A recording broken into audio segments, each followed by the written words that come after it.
বর্তমানে বিশ্বে দেশের জনসংখ্যা ১৯৫টি, যার মধ্যে মুসলিম প্রধান দেশ ৫৬টি। পরিসংখ্যান বলছে বিশ্বের মোট জনসংখ্যার প্রায় ৪ ভাগের ১ ভাগ মুসলমান। এই মুসলমানদের জন্য অন্যতম গুরুত্বপূর্ণ মাস রমজান। ধর্মীয় রীতি অনুসারে এই মাস সংযমের, যে মাসে আল্লাহর সন্তুষ্টি পেতে গোটা দিন না খেয়ে থাকেন মুসলমানরা। তারপর সন্ধ্যায় পরিবারের সদস্য ও স্বজনদের সঙ্গে নিয়ে ইফতার খাওয়ার মাধ্যমে রোজা ভাঙেন। ইফতারে কি খান মুসলমানরা? দেশে দেশে এই ইফতারের সংস্কৃতি ভিন্ন। কোথাও ফলের আধিক্য বেশি, আবার কোথাও ভাজা পোড়া খাবারের। দেশভেদে ইফতারের সংস্কৃতিতে রয়েছে নিজস্বতা। চলুন জেনে নেই কোন মুসলিম সংখ্যাগরিষ্ঠ দেশে ইফতারের রেওয়াজ কেমন।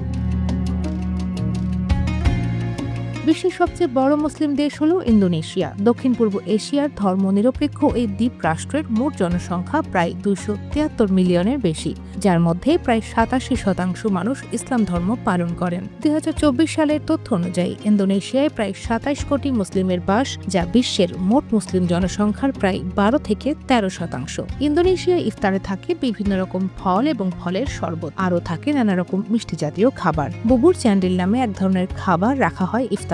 এছাড়া মিষ্টি আলু দিয়ে তৈরি বিজি সালা, কলা মিষ্টি আলু অথবা কুমড়া দিয়ে তৈরি কোলা, কলা দিয়ে তৈরি এস পিসাং ইজো সহ নানা ধরনের ঐতিহ্যবাহী খাবার খায় ইন্দোনেশিয়ানরা।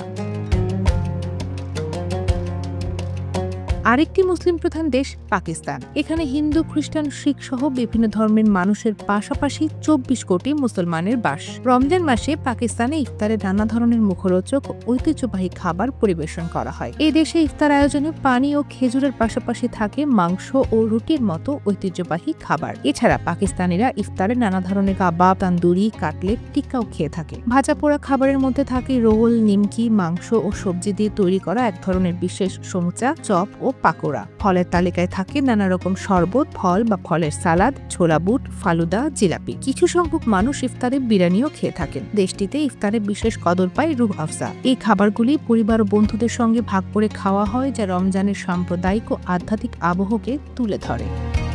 এরপরেই আসে ২০ কোটি মুসলিমের দেশ ভারতের নাম। দেশটিতে এক এক রাজ্যে ইফতারে এক এক ধরনের খাবার জনপ্রিয়। যেমন ভারতের হায়দ্রাবাদের মুসলিমরা ইফতারে হালিম খেতে পছন্দ করেন, আবার কেরালা ও তামিলনাড়ুর মুসলমানরা ইফতার করেন ডম্বু কাঞ্জি নামে এক ধরনের খাবার দিয়ে, যা মাংস, সবজি এবং মরিচের সমন্বয়ে তৈরি হয়। তবে সামগ্রিকভাবে ভারতের ইফতারে ভাজা পোড়া জাতীয় খাবারের চল আছে। নানা ধরনের পাকোড়া, সমুচা, চপ ইত্যাদি বেশ জনপ্রিয়। দিল্লি সহ দেশের উত্তরপ্রদেশ, মধ্যপ্রদেশ এবং পশ্চিমবঙ্গে ইফতারের শুরুতে পানির সঙ্গে থাকে খেজুর, ছোলা বুট, নানা রকম ফল ও ফলের শরবত, আরও থাকে দুধ, ডিম, দইয়ের মতো খাবার। বিভিন্ন ধরনের কাবাব, হালিম, কাটলেট, শর্মা, স্যুপ, বিরিয়ানিও থাকে ভারতীয় মুসলিমদের ইফতারে।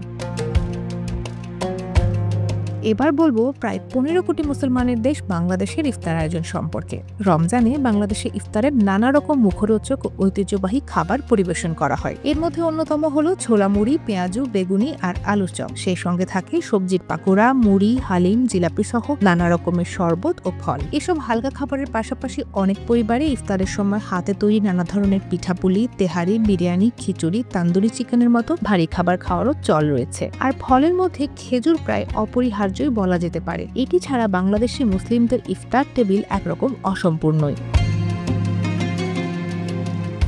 মুসলমানদের তীর্থস্থান হিসেবে পরিচিত সৌদি আরবের মোট জনসংখ্যা প্রায় ৩.৬ কোটি, যার মধ্যে প্রায় ৯৭ থেকে ৯৮% মানুষ মুসলিম। সৌদি আরবে ইফতারে নানা ধরনের ঐতিহ্যবাহী খাবার পরিবেশন করা হয়। খেজুর খেয়ে রোজা ভাঙার পর খাওয়া হয় মাংস, পনির বা সবজির পুর দিয়ে তৈরি ত্রিভুজাকার খাবার সাম্বুসা। আরও খাওয়া হয় গম ও মাংস দিয়ে তৈরি একটি ঘন পরিজ হারিস, মিষ্টি বা নোনতা স্বাদের ফাতির নামে এক ধরনের প্যানকেক, খেজুরের সিরাপ দিয়ে তৈরি একটি মিষ্টি পানীয় জালাব, ঘোলের মতো পানীয় লবণ এবং তাজা ফল ও সবজি দিয়ে তৈরি সালাদ। টেবিলে আরও থাকে বিভিন্ন ধরনের ফলের রস।